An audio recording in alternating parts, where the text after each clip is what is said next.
are so incredibly honored to have her here. And in addition to everything she's done, TV, articles, Vanity Fair, she has a star, I think, on the Walk of Fame. You know, I've posted some things recently. Some of you have seen, if you follow us on Facebook, I've posted pictures of her with a gazillion celebrities. I mean, I cannot even believe how many people that she knows and how many people know her. She's just, you know, she's a force of nature. Toni, it is an honor to have you, and we are so happy you're here. Everybody, please, a warm welcome for Toni Holt Kramer!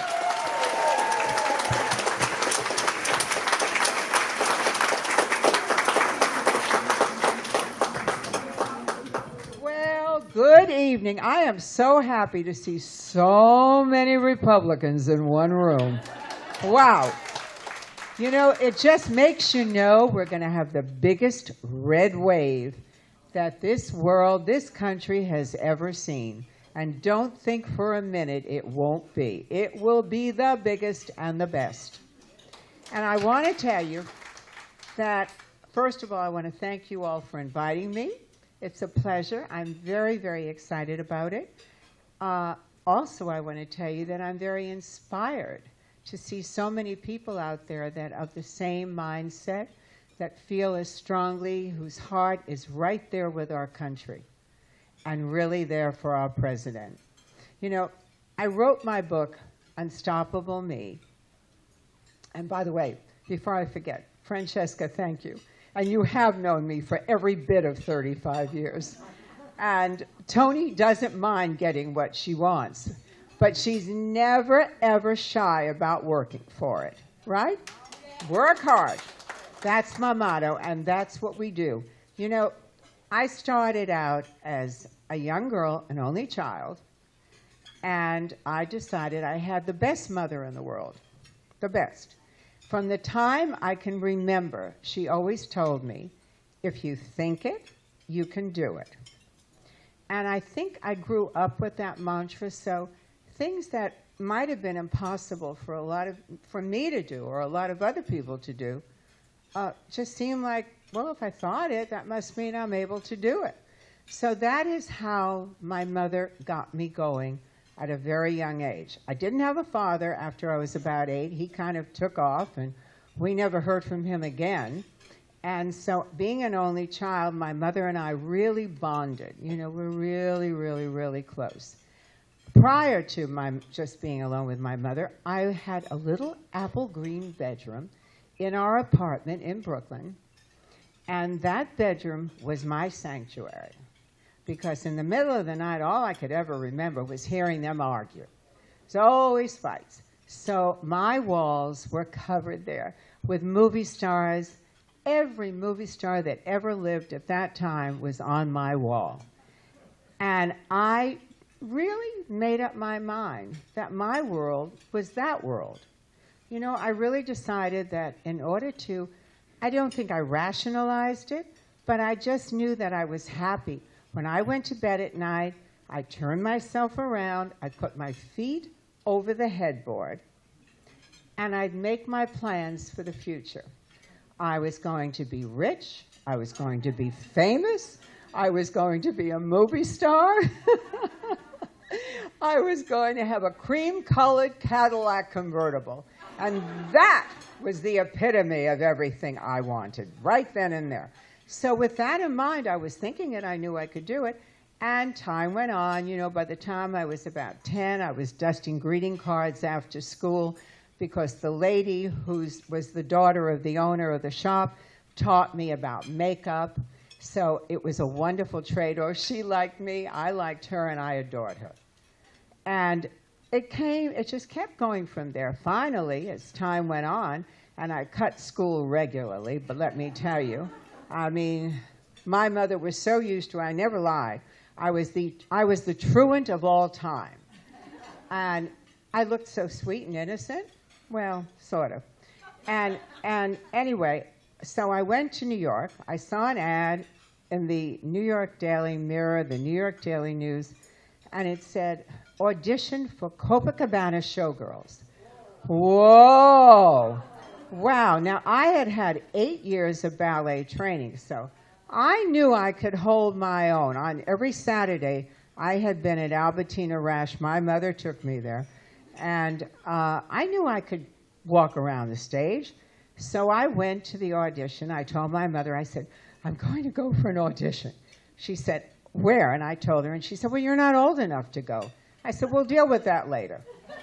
Anyway, I got there, and of course, I got dressed up thinking that I would look so fabulous. I put on my Peter Pan outfit. I wore a big pink skirt with a crinoline, and I had a pink blouse, high neck with a Peter Pan collar, a big poof-on sleeves, and all kind of pleated in the front, and I thought, sensational, until I walked into the Copacabana Club at 15 and a half years old and saw all these gorgeous dames, oh my God, all in black lace stockings and little black leotards and tight tops with their boobs hanging out. And I thought, oh my God. I mean, I felt so stupid, and I just wanted to shrink. Anyway, I got on the stage anyway because I was there, and they were all snickering except for one gal who was standing next to me, and she said, smile, kid. And I went, yeah. And she said, just keep smiling. And I kept smiling, and Jules Podell, who was running the club at the time, who was probably part of the Mafia's guy, you know, he was one of theirs.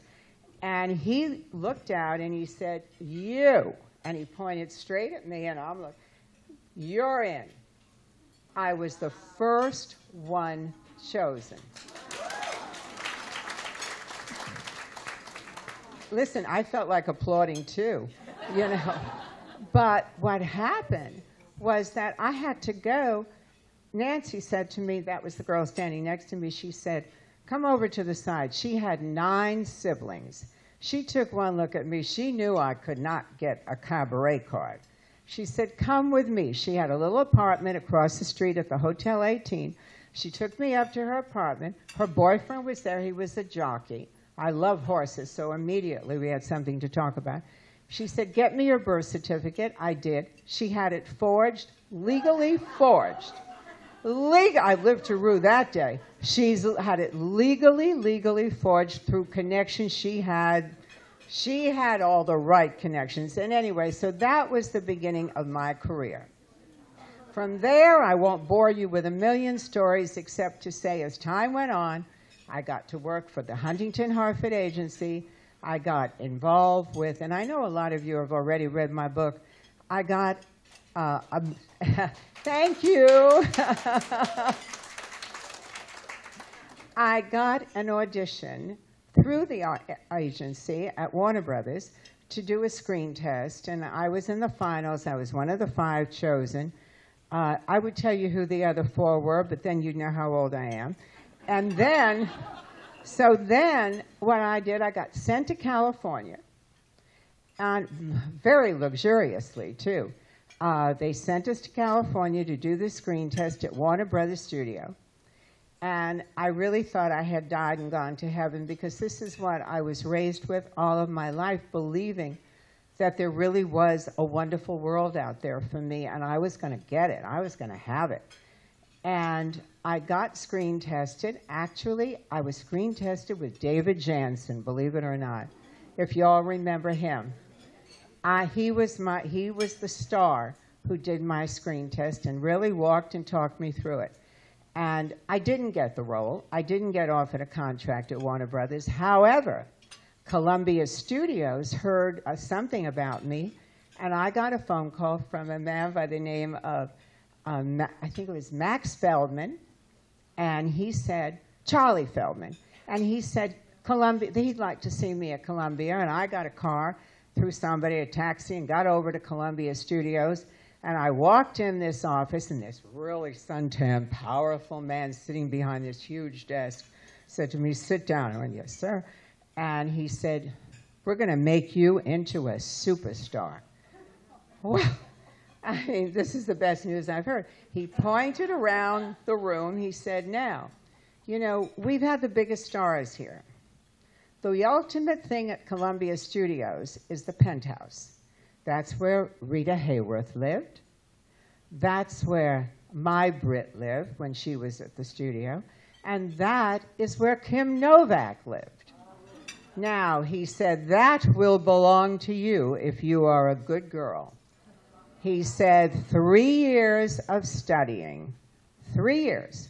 You will not work, you will get paid. And at the end of that time, we will change everything about you. And I said, why, if you like me now? And he said, you don't understand. We are going to make you a superstar. And I went, okay. Anyway, I got offered this wonderful deal. I was so excited. I couldn't wait to get back to the hotel, call my mother, and tell her that we were on our way to making it. We were really going to have a wonderful life. The first thing she said to me is, come home. Okay, come home? Are you kidding me? No, you're too young. This is ridiculous. Look what happens to all these people that are out there. They have the most awful lives. They get married 100 times. They have all these alcohol problems and this problem and that problem. You can't do it. You can go back when you're older. I said, they won't want me when I'm older. Anyway, being an only child, having the best relationship with my mother that anyone could have, being very blessed to have her, I listened. Sad as I was, I called Charlie Feldman, told him I couldn't do it, and off I went back to New York. I will tell you I was not a happy camper, but to say the least. But I decided, you know, I'm back. I'm going to just go on with it, make the best of it. And I modeled, and I went through a number of years, and I got married to a really horrible man. But I was searching for my father. I mean, I only wanted to be with, you know, my daddy. I wanted my daddy. I hadn't seen him since I was a kid. And he was the most handsome man you ever saw. He was a combination of Victor Mature, which most of you are probably too young to know, and Dean Martin, which all of you know. He was the kind of man that could walk into a room, know nobody, and in 15 minutes, the whole room knew him. Maybe that was kind of the one gene I got from him.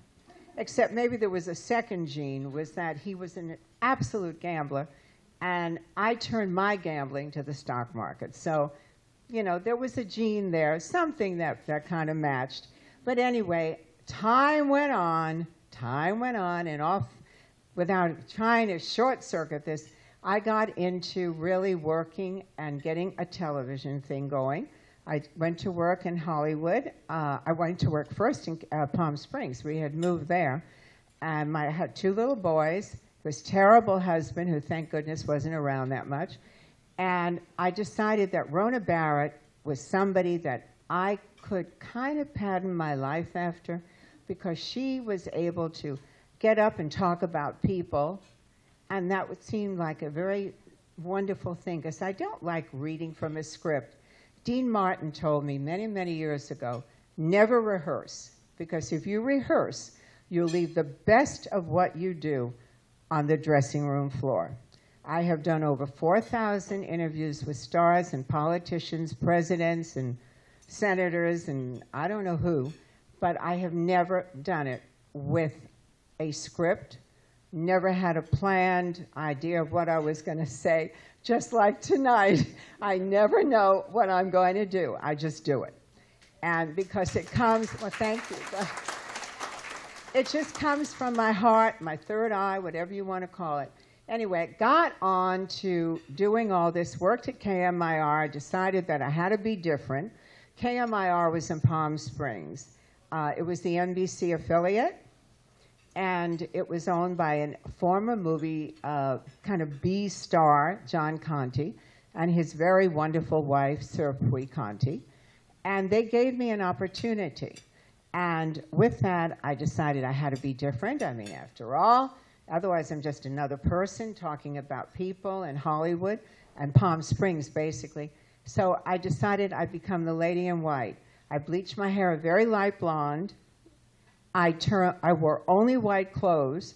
I bought a white cat that was a Persian cat, and I named it Gossip. And, and gossip sat on my lap every night when I did the show twice a night. And I had a big wicker chair that was white, and I only ate white food when I was in public. A little strange, I admit, but nevertheless, it got attention. And very shortly thereafter, my mom and I used to go out all the time regularly to all the local restaurants in Palm Springs. And the big restaurant that was the fun was Friday night at Ruby Dunes. And that's where Frank Sinatra and his entourage hung out. Anyway, I used to see Frank every Friday night, and he'd say good evening to me, or hello, and he'd say something to my mom. And that went on for a long time, maybe a year. And then all of a sudden, one night, I was sitting there with my mom. He wasn't there. And he walked in kind of during dinner without his entourage, just one friend, Danny Schwartz. And he walked in, he was all dressed in a suit, which he never would be there. And all of a sudden, the waitress, and by the way, he always gave $100 tips to everybody. Every waitress, if you brought him a glass of water, that he was the most generous, generous soul. Anyhow, she came over and said, okay, Mr. Sinatra wants to see you at the bar. And I froze. And I said, Mom. And she said, go, go, go. And I said, but, she said, just go. So I said to the waitress who we knew, I said, I'll be there in just a minute. And I got up and very gingerly walked across. And I said, Mr. Sinatra. And he said, it's time for you to leave here. I said, what? He said, you're ready to go to the big time. And I almost fell over. I said, what do you mean? He said, my press agent, Jim Mahoney, will be in touch with you. He said, you need to go to LA and go to work.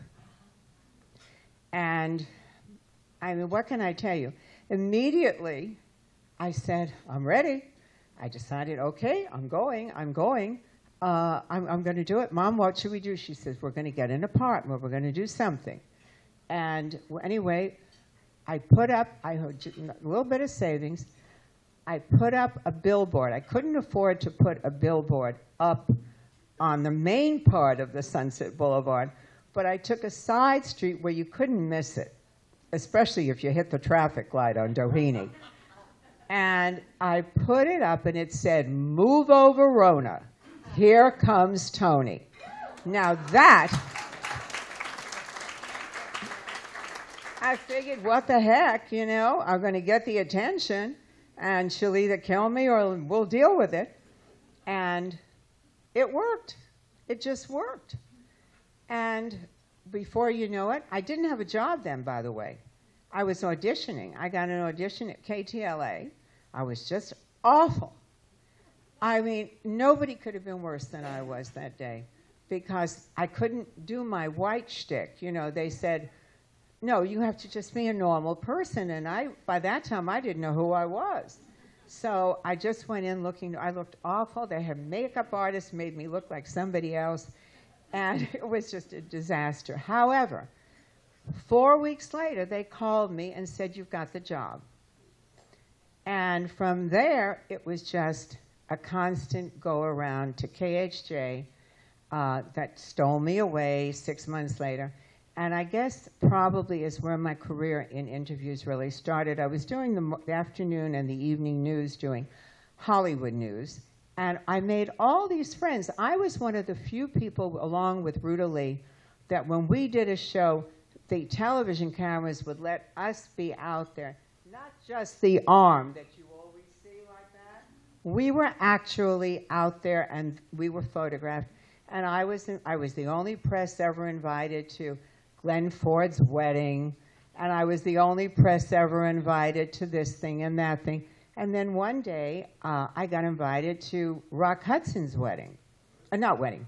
That's not true. I got invited to Rock Hudson's house for dinner. I know I'm missing you, Sue Bell. I know you want me to tell the one story about Eartha. I'll be back there. Okay, before I get to Rock Hudson, at KHJ, I did a zillion interviews. I mean, from Nancy Reagan you name it. Every movie star in Hollywood would come through at one point or another. They had something to promote. But the one that was probably the most terrifying one to me, because all the people on the, on the floor, all the producers, the director, the soundman, the cameraman, all said, "Oh my gosh, this is the worst person to interview. She is deadly." I mean, Eartha Kitt. She is just going to give you the worst time. Now, mind you, we didn't have Google. We didn't have all this other stuff. I mean, you had to just kind of wing it. You hope to get something from a press agent. They would only tell you the good stuff. So, and you're live. You don't have an opportunity to go back and do it again. So the camera goes on to me, and she's sitting next to me, and my knees are shaking. And I looked at her and I said, "Eartha, you're really a great sex symbol. I mean, everybody says you are the most feline. You are so sexy." I said, "I have one question I'd like to ask you. Do you think white men have taken advantage of you?" And well, because she had been married to a white man, and she had these relationships. And she just stopped and she looked at me. She said, "Yes, they have." And from there on, from that moment on, we went through, they passed every commercial where we should have ended the show with her. And it went back to where her childhood, she was raised, her family were all cotton pickers. During the time that she was a little girl, she used to hide under the house where they have that, this kind of, what do you call it, lattice. And she would hide there and cry and say, "I'll never be like them. I'm going to be a star. I'm going to be somebody. I'll never be a cotton picker." By the end of the interview, we were both crying. We were both in tears. It was I think that was the most monumental interview of my entire lifetime, and I'll never, ever forget it. And what was even more thrilling is that the whole floor, all the grips and everybody else stood up and applauded. So that was something that you really take with you. And then from there, it was on to the Dick Cavett show and Tony Randall trying to bury me because he and Dick Cavett had made a thing about gossip columnists, what a terrible profession that is. And being that I had met Rock Hudson, and Rock Hudson had worked with Tony Randall, and I had been at a dinner party, and when I had gone to this dinner party at Rock's house, he gave me a tour after dinner. It was only 8 of us. And there was this huge photograph, black and white photograph of a gentleman, a famous actor, over his bed. And he kind of watched me. I saw him looking at me, waiting to see. I just looked at it and looked at him and didn't say anything. The next day when I did my show, I said, "Well, I was at Rock Hudson's house for dinner, and I'm positive he thought I was going to say something." I never did. To this day, I've never told even my husband who that man was, and I won't, especially until after he's gone. But anyway, after that, I got a phone call from Rock's press agent, Tom Clark, and he said, "Rock wants you to have his phone number. He says, if you ever have a problem, ever, you call his private number." So I memorized it. What are you going to do? And I went into New York to do the Dick Cavett show. They set me up. It was Tony Randall, Dick Cavett. They were going to make me look horrible. And I had called everybody in New York because I wanted to have a column with Photoplay magazine. So I had all these people watching, and I was almost in tears backstage. I mean, just saying on the side of it, "I'll die." And I borrowed some coin from one of the guys, and I called Rock's private number. And I said, "You worked with Tony Randall. Give me something to say." And he said, "Tony, breathe, just breathe." I said, "Well, he says press agents, and, he must have had a press agent." Anyway, he gave me this great story about John Springer, who was Tony Randall's press agent. And at that time, getting $2,500 a month to be a press agent, people don't do that unless they want to see their name in print. and you don't pay a press agent to keep your name out of print. So I waited, Brock instructed me, and I waited for a lull. The audience was booing me. They hated me. I was this terrible dragon lady who was reporting news on everybody. And anyway, at the right moment, I said, Mr. Randall, in all due respect, and Mr. Cavett, in all due respect, don't you really wonder why, Mr. Cavett, you would have any guests on your show if you didn't get them to gossip?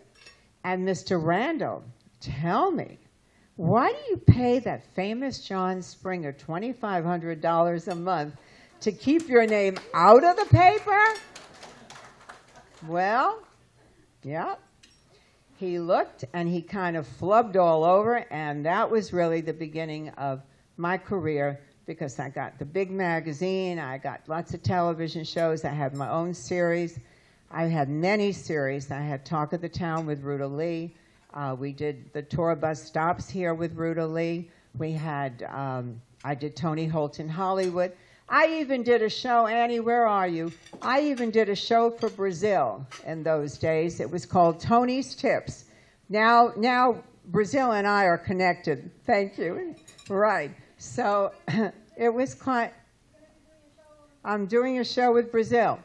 And then, anyway, cutting through all this so you kind of get the picture, I got married a few times. I was always looking for a daddy, and it never worked. But the interesting thing was that from my marriages, I learned a lot. It was the school. I left high school. I never graduated.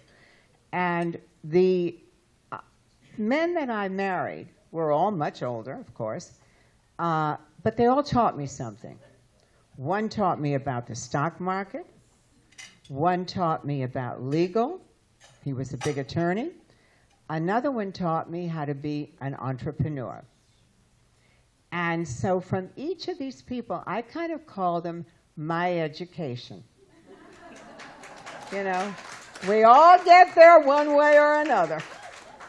And then I was blessed to meet my wonderful Bobby. We've been married, we'll be married 28 years. He has been the father to my children that they didn't have. Unfortunately, we've had a problem, in which I had for my elder son, David, most brilliant scratch golfer, would have been playing with the president for sure. Great musician, did that as a hobby, was a absolute dedicated drug addict. 33 rehabs. Patience. You know, each time I believed it was going to be better, but it never was. And unfortunately, at a young age, he had a serious stroke. And we have, the last 5.5 years, have probably brought me to an area of saying this has been the most productive time in my life, also the most challenging. Because when you have a child that you really want the best for, all of us, you know, we're all in that boat together, and you've lost control of it. So now my wonderful husband and I have made him a great life. He'll be here for our Celebrating Trump third event. He was here for every one of the events, and he comes with his caregivers.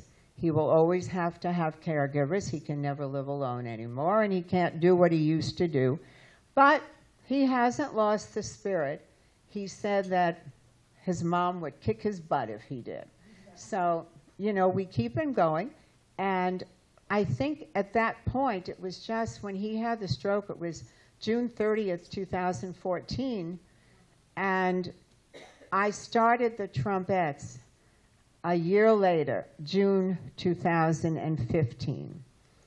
I really have to say, and in my own strange way, God works in wonderful miracles. He really does. I knew politics. I met Hillary Clinton when my husband and I had decided I was bored doing Hollywood shows. I wanted to go be a Washington columnist, and that was 2001, about 2001. And we went to the George W. Bush inaugural because we're registered Republicans. But we didn't have a very good experience, and we got invited to the closing night at the White House for the Clintons, and I went. I was not that politically motivated at the time. I was Washington career motivated.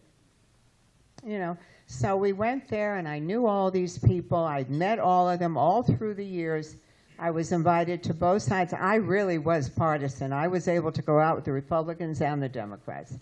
But the reality is, and I liked Hillary a whole lot at that time, and I felt very sorry. If you read my book, or if you have, you know that I kind of feel that her time was, you know, she kind of got a raw deal in a lot of ways from her own life, from her husband. I don't think any of us, but that's not for me to go into. Anyway, the Trumpettes became my life, and I started it because I got angry that everybody, we had just joined Mar-a-Lago about 4 or 5 years before, and I just decided that I could not let people destroy this wonderful club and this wonderful man who I knew was not bigoted, who I knew did not mean anything except good for this country. He needed to do this like he needed another head, and he really decided to put his life on the back, on hold, and you're right, there is no greater love, I believe, in his life than this country. America, the United States, is in good hands as long as he's there. And with his support, because he is a character, I rounded up a bunch of girls. We were not very famous at the time. We were just a handful. And I said, let's do some things for television to try to support. All we were was an awareness group. We didn't want to do anything but just get women to vote for him in South Florida. That was the extent of it. And they said, well, you can't tape here at Mar-a-Lago. We can't do that. And the president was not the president. He was walking by, and he said, you look upset. I said, I am. I have 5 girls here. They want to say nice things about you, and they won't let me film it. He said, come with me. He's always so perfect. So I now call it Trump Hideaway. There's an area near the ballroom where we film this area, and we film these commercials, and they started the ball rolling. And then after that, we just went on and on and on. We had the first event. It was a huge sellout within 2 weeks. The second event was sold out, my goodness, so quickly I can't even tell you. And we got bigger and bigger, and we got bigger and bigger stars. We had John Voight there last year as one of our superstars, and we were covered all over the world, BBC, all over Europe, NBC, everywhere covered us. And interestingly enough, that I'm very tough with the press, because I tell them, if I let you have or I let you have the film, or I let you do this or that, you ever do anything to hurt our president, you'll never get in again. So, and they have been pretty darn good. We really haven't had to kick anybody out yet. So we're doing good, and this year is the biggest show we ever have. I have a great event planner, Carol Brophy. I know most of you know her, and she has done a miraculous job. I have a great team of people, my wonderful bodyguards, Leland and Alan, who guide me through places when I get threats and things like that, which happen occasionally, but not too often. And we have just moved. Now we have chapters all over the world. We have chapters, Trumpettes USA in Australia, in England. France is doing a documentary, 1-hour documentary, in Germany on the Trumpettes this year. And they're distributing it to 40 countries. Japan has been with us every year since the beginning. We have Australia, we have chapters all over there. We have chapters, we have Brazil, we certainly have Brazil.